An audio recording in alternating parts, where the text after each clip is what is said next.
Polska Żegluga Morska, Szczecin, 23 stycznia 1986 roku. Redaktor Witold Gołębiowski, OTV Gdańsk. W nawiązaniu do relacji w DTV Komentarze nadanej dnia 17 stycznia podajemy nasze aktualne stanowisko w omawianej sprawie.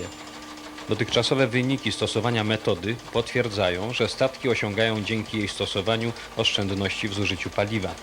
Jeżeli wyniki będą zachęcające, PŻM po analizie techniczno-ekonomicznej rozważy stosowanie metody również na innych typach statków wyposażonych w śruby nastawne. Pragniemy jednocześnie poinformować, że dyrekcja PŻM przekazała kwotę wynagrodzenia za stosowanie wynalazku Instytutowi Morskiemu jako właścicielowi patentu zaliczkowo do rozliczenia. Podpisał dyrektor techniczny magister inżynier Provence. Dla mnie szczególna satysfakcja, że mój pomysł został wdrożony. Bez względu na to, w jaki sposób i bez względu na to, jakie kłopoty mnie spotykały w międzyczasie.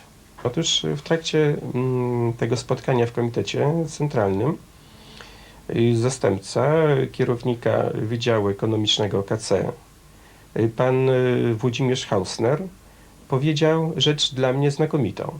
Powiedział tak: nas interesuje wynalazca i nas interesuje wynalazek. I za to wszystkim im jestem szczególnie wdzięczny. Jeśli chodzi o moich oponentów, ja sądzę, że ta audycja troszeczkę rozjaśni umysły i tym ludziom. Po prostu przekonają się, że ta sprawa jest dużo szersza niż sądzą. Jest to sprawa ważna dla gospodarki narodowej. Natomiast miejmy nadzieję, że to, co się stało, to jest nie tylko moja sprawa. To jest sprawa szersza, dająca pewne jakieś nowe spojrzenie również i dla twórców.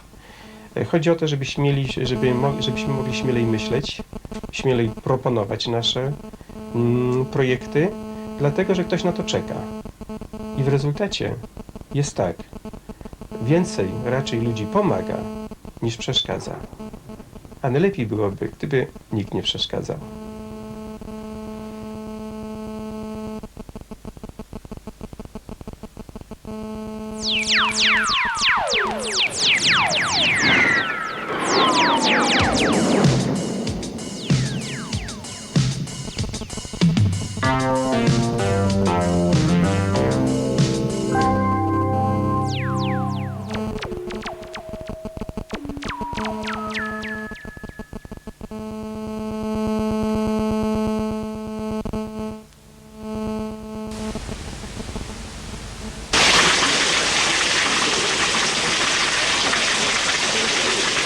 Kolejną, trzecią już kolumnę w gdańskim pochodzie pierwszomajowym tworzą mieszkańcy największej dzielnicy miasta Wrzeszcz-Oliwa, w której mieszka 62% ludności Grodu nad Motławą.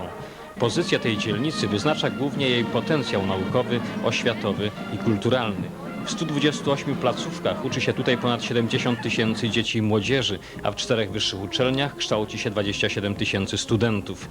W kolumnie pochodu widoczni nauczyciele akademiccy i studenci Politechniki Gdańskiej, uczelni odznaczonej Orderem Sztandaru Pracy pierwszej klasy, szczególnie zasłużonej dla gospodarki morskiej. W ciągu 40 lat istnienia uczelnia wykształciła prawie 30 000 inżynierów, a więc co 5. inżynier w Polsce Ludowej posiada dyplom tej uczelni. 25 kierunków studiów reprezentują idący w pochodzie studenci i pracownicy Uniwersytetu Gdańskiego. Aktualnie realizują oni 81 prac badawczych i 30 umów z przedsiębiorstwami gospodarki morskiej. Ponad 13 000 lekarzy i farmaceutów wykształciła już Gdańska Akademia Medyczna. Wśród przedstawicieli 14 instytutów badawczych i resortowych spotykamy też inżyniera Kazimierza Finka z Instytutu Morskiego, wynalazcę nowej metody sterowania statków pozwalającej na znaczne oszczędności paliwa kupowanego za dewizy. Jako człowiek związany z postępem naukowo-technicznym, jednocześnie jako bezpartyjny, mam nadzieję, że manifestując udział w pochodzie pierwszomajowym, jednocześnie solidaryzuje się z polityką władz, z polityką państwa w zakresie rozwoju tego postępu naukowo-technicznego w kraju. Co w tym postępie jest dla Pana jako naukowca najważniejsze?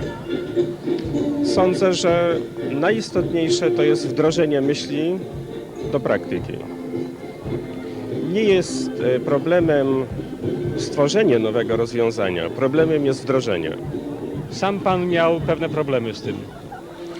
Tak, no znane są bariery, z którymi spotkałem się.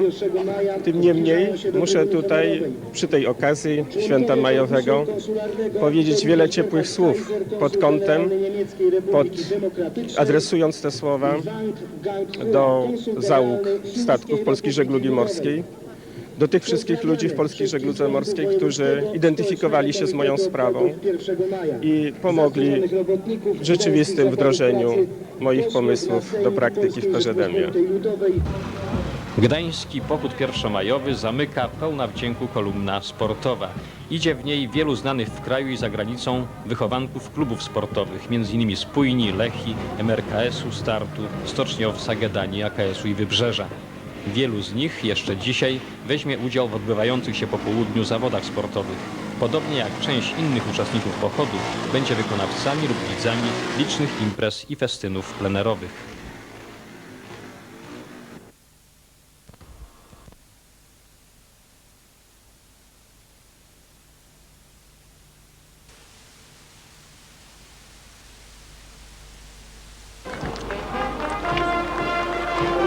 Gdański pochód pierwszomajowy przeszedł tradycyjnie Aleją Zwycięstwa od Placu Zebrań Ludowych do skrzyżowania z ulicą Karola Marksa. W pierwszej kolumnie pochodu zakłady pracy i mieszkańcy dzielnicy Gdańsk-Śródmieście. Wśród nich załogi Petrobaltiku, Unimoru, Hydrosteru, pracownicy nauki i oświaty, artyści z Teatru Wybrzeże. Gdańsk Portowa to najbardziej uprzemysłowiona dzielnica miasta. W pochodzie idą pracownicy Stoczni Gdańskiej imienia Lenina, innych stoczni gdańskich, Morskiego Portu Handlowego, kolejarze z północnej DOKP. Trzecią kolumnę pochodu tworzą zakłady pracy i mieszkańcy dzielnicy Wrzeszcz-Oliwa. W robotniczym święcie uczestniczą licznie nauczyciele akademiccy i studenci 4 wyższych uczelni, naukowcy, ludzie kultury, młodzież szkół średnich i podstawowych. Gdański pochód pierwszomajowy zamyka pełna wdzięku kolumna sportowa. Wielu manifestujących, znanych w kraju i za granicą wychowanków tutejszych klubów sportowych wystąpiło dzisiaj po pochodzie w rozgrywanych imprezach sportowych.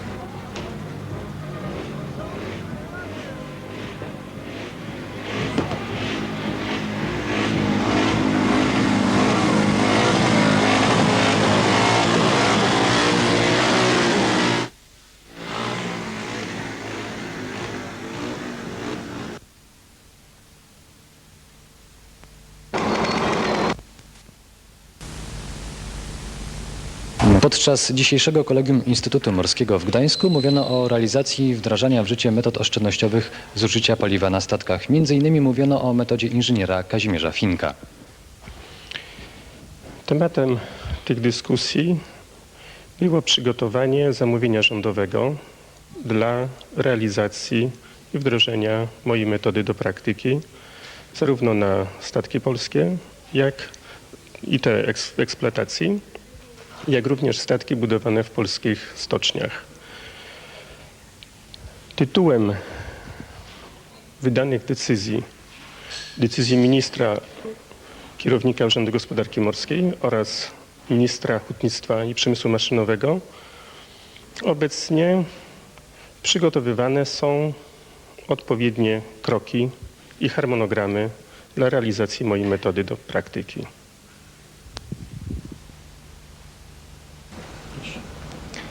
W lutym ubiegłego roku prezentowaliśmy po raz ostatni w dzienniku telewizyjnym inżyniera Kazimierza Finka i jego wynalazek dotyczący oszczędności paliw na statkach morskich. Dziś odwiedziliśmy inżyniera w jego mieszkaniu. I co, panie inżynierze, słychać obecnie z pana wynalazkiem? Więc odbyła się rozprawa w Urzędzie Patentowym w sprawie ważności mego patentu. Urząd Patentowy potwierdził, że wszelkie próby podważenia tego patentu były nieuzasadnione, także patent nadal jest ważny i oczekuje na wdrożenie. Właśnie, a co z wdrożeniem? Jakie problemy? Więc taka miła wiadomość, Koga Hel potwierdziła statek gotowy do badań. Sądzę, że po zakończeniu choroby powrócę z powrotem na statek, by przeprowadzić badania w celu wdrażania mego wynalazku. Wspomniał pan o chorobie, czy to nie jest choroba wynalazcy? Nawiązuje pan do cierniowej drogi wynalazcy. Tak. Jest to niewątpliwie z tym związane. Po prostu droga ta jest naprawdę trudna. Tym niemniej nie wolno się poddawać. Liczę, że powinno zmienić się prawo wynalazcze. Jest rzeczą absolutnie nie do pomyślenia, żeby właściciel patentu występował sam przeciwko własnemu patentowi. A tutaj w tym przypadku po raz pierwszy, jak mi wiadomo, w historii polskiej taki przypadek miał miejsce. W polskim prawie wynalazczym istnieje pojęcie właściciel patentu i nim jest instytucja, w której ten wynalazek został dokonany. W tym przypadku Instytut Morski w Gdańsku. Stąd na przykład, by w tej chwili wdrażać ten wynalazek wbrew woli właściciela patentu, to prawdopodobnie trzeba będzie skorzystać z instytucji licencji przymusowej. Czyli jeśli instytucja posiadająca patent nie wystąpi o wdrażanie tego patentu, to wynalazca jest bezsilny? Praktycznie rzecz biorąc tak. Aczkolwiek może są pewne możliwości w prawie, jednak jest to niezwykle utrudnione. Ja oczekuję i sądzę, że Komisja Legislacyjna przy Urzędzie Patentowym ten właśnie przypadek weźmie pod uwagę, by w sposób prosty wynalazca mógł wdrażać ten wynalazek wbrew woli, ewentualnej złej woli właściciela patentu i by mógł uzyskać prawo do patentu. Jest bardzo dużo ludzi, którym zależy na tym, by po prostu wynalazłości nie wdrażać. To jest absolutnie pewne i to zostało udowodnione i jestem o tym przekonany. O co chodzi tym ludziom?